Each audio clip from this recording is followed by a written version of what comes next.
Welcome to episode 119 of the People's History of Ideas podcast.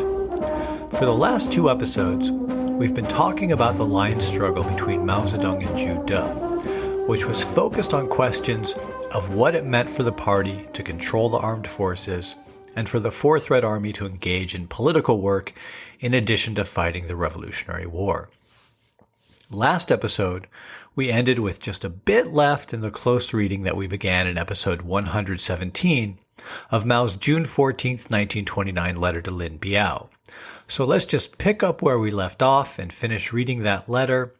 Then I'll have some comments about that last section of the letter, and we can move on to talk about what happened afterwards.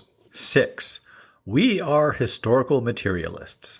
To get at the truth regarding any matter whatsoever, we have to investigate it both from the perspective of history and from the perspective of the circumstances.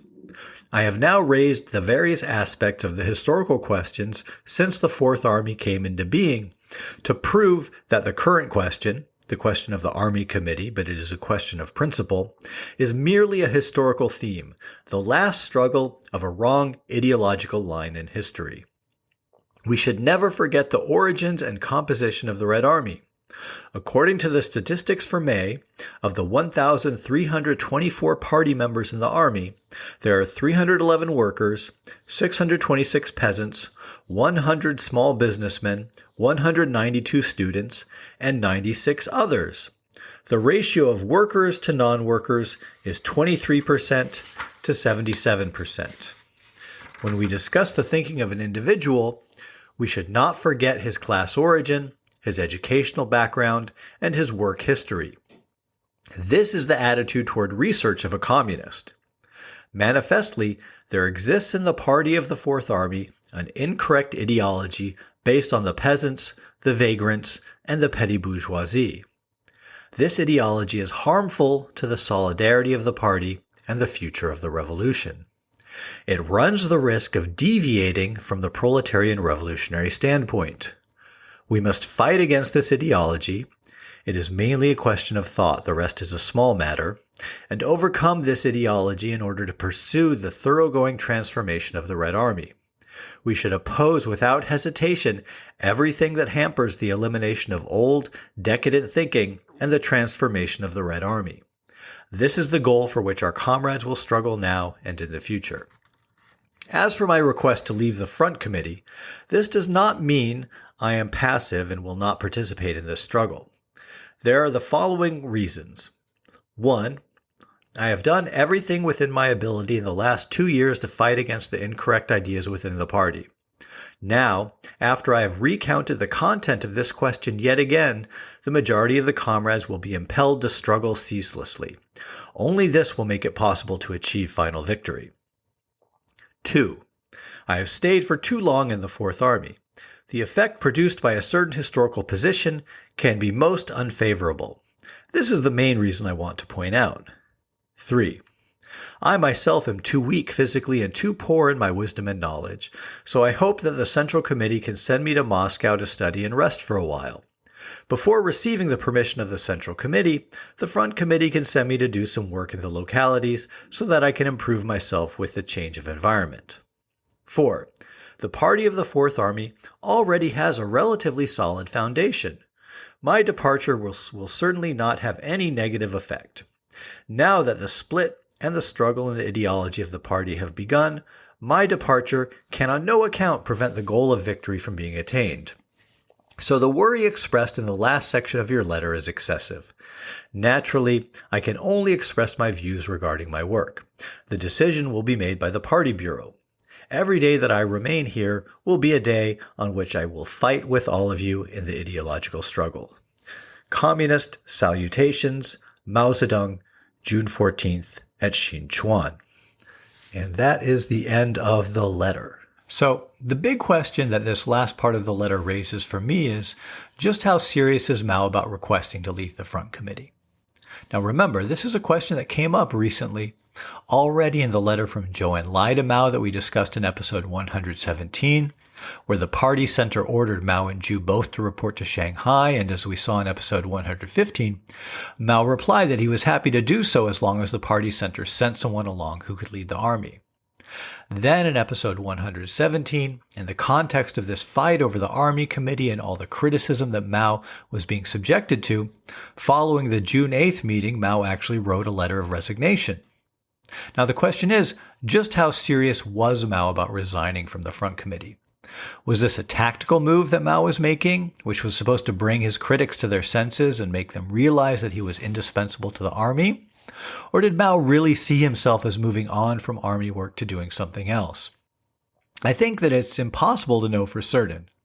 On the one hand, this idea of Mao going to the USSR and getting some training there and then coming back to China makes a certain kind of sense.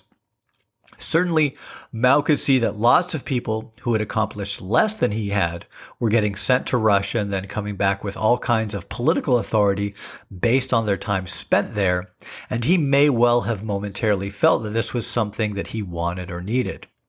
He had the example of Liu Angong right in front of him as a demonstration of how someone much less qualified than he was could be placed in authority above him based on having received training in Moscow.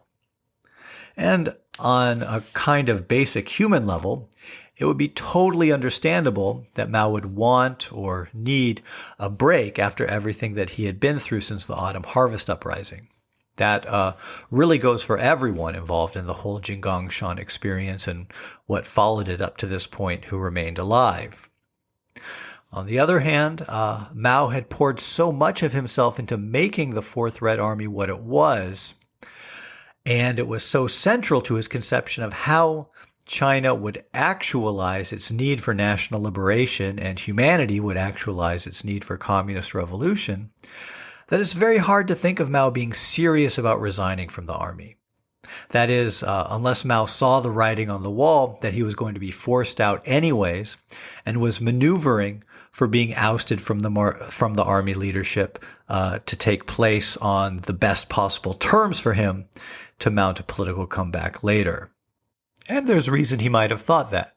First, the demand from Zhou Enlai that he report to Shanghai for reassignment, and then the biting criticism from leading colleagues in the Fourth Red Army, including Zhu De at the June 8th meeting, may have convinced Mao that his position as leader of the Front Committee might become untenable soon, and it would be better to resign than to get kicked out. So those are most of my thoughts on Mao's resignation offer. There's a bit more that I want to say regarding this, based in part on some differences in how historians have understood the sources surrounding this line struggle and how it played out. But I'll get to that in just a few minutes here. First, let's look at what happened next as the line struggle played out. The next major episode of this line struggle took place on June 22nd at the 7th Party Congress of the Fourth Red Army. In anticipation of this Congress, Mao proposed to the Front Committee that the Congress take the approach of seeking unity through discussing and summing up past struggles. The rest of the Front Committee rejected this proposal, however. Mao had taken this approach in his letter to Lin Biao, so Mao's opponents had already had a chance to read Mao's lengthy summation of that history and the conclusions that Mao drew from this history. It's doubtful that anyone else on the Front Committee had such a consolidated and coherent view of the events of the past year and the ideological implications of those events. And so it's not surprising that Mao's opponents did not want to provide Mao such favorable conditions for the fight that would take place during the Congress.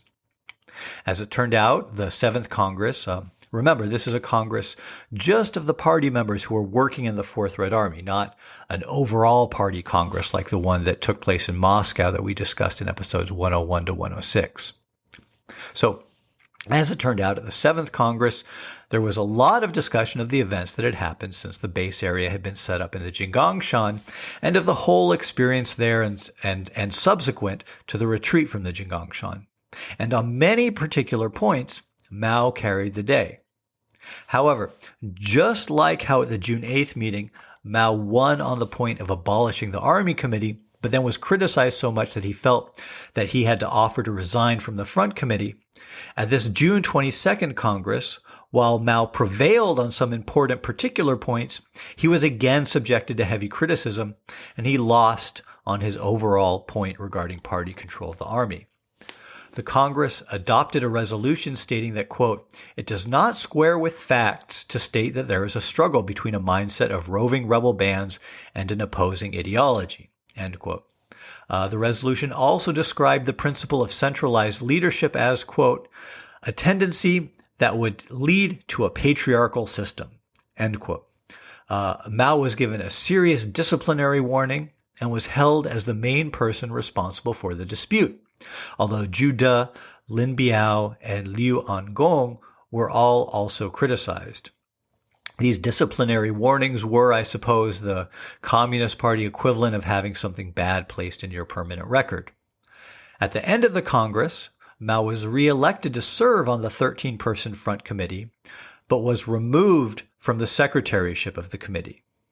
He did not follow through on his threat to resign from the committee altogether. Chen Yi was appointed in Mao's place as secretary of the Front Committee, and Mao was assigned to be the Front Committee's special representative to the Western Fujian Special Committee, with the task of helping to guide the work of setting up the new Western Fujian base area. After being replaced, Mao made a final speech at the Congress. Quote, "At present, based on the experience of past struggles, it is still necessary to strengthen political leadership by the party over the Red Army, and the troops should work with the people, fight battles, and raise funds. With regard to the many criticisms against myself during the Congress, I will not try to justify myself right now. If these criticisms seem accurate to me, I will think them over. If not correct, they will be naturally proved incorrect in future." End quote. In early July, Mao arrived in Jiaoyang, where the Western Fujian Special Committee was preparing to hold the first Party Congress of Western Fujian. When Mao got there, he decided that not enough social investigation had been done in order to hold the Congress, and so he delayed the Congress for a week while going out with the various party representatives to the Congress back to their native areas and guiding them in how to conduct social investigations as the basis for then later at the Congress formulating policies for carrying out land reform, organizing local militias, and other forms of party work based on the concrete conditions of the particular local areas.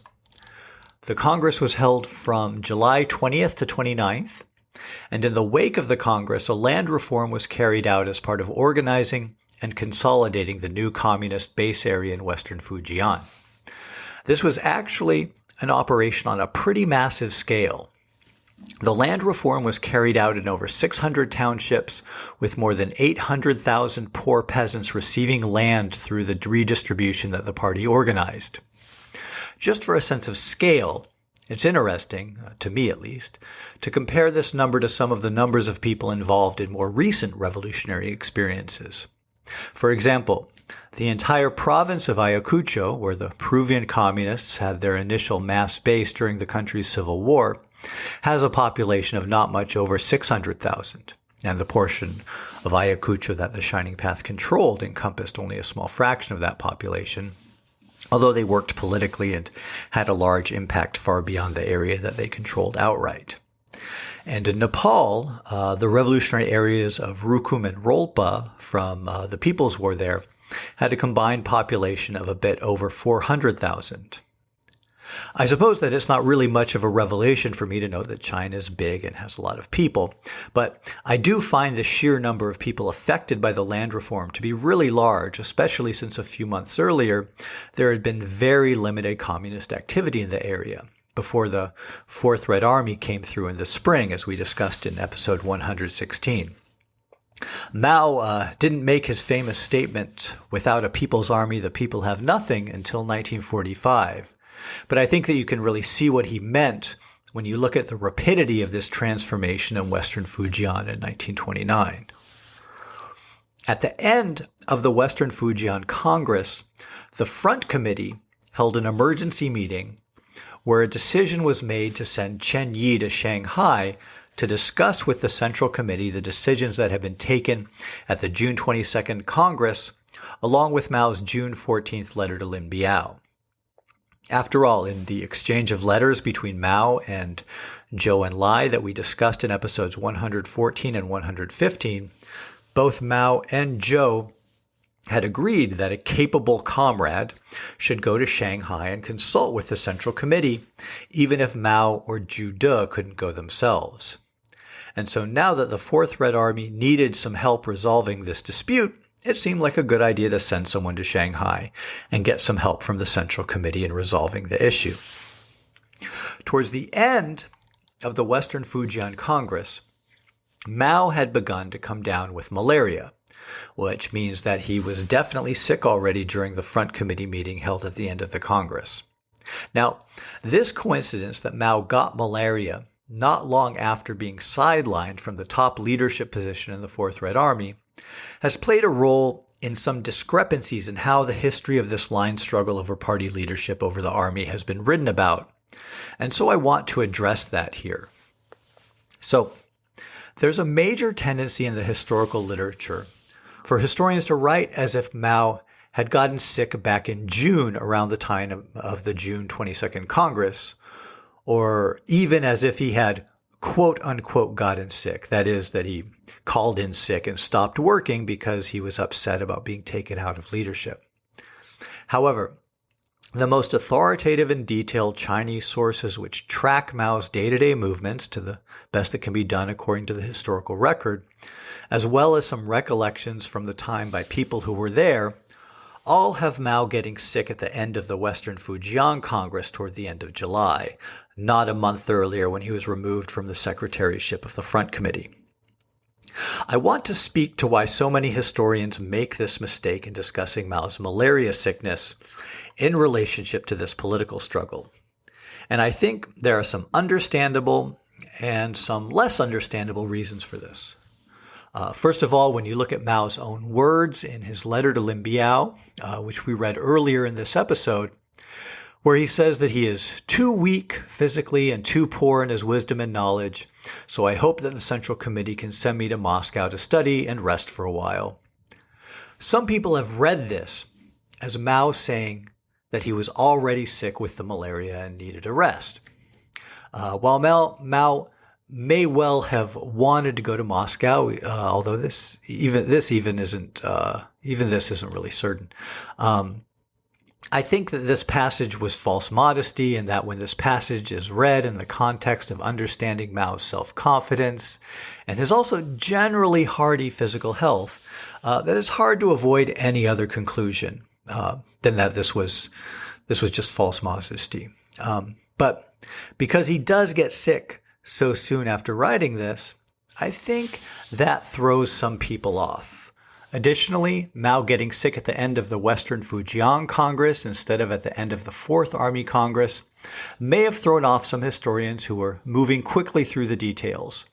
Much of the literature on this period doesn't even mention the Western Fujian Congress, and it's entirely possible that some people writing about this period came upon some memoir or document noting Mao getting the sick at the end of a Congress and mistakenly thought that this referred to the June 22nd Congress.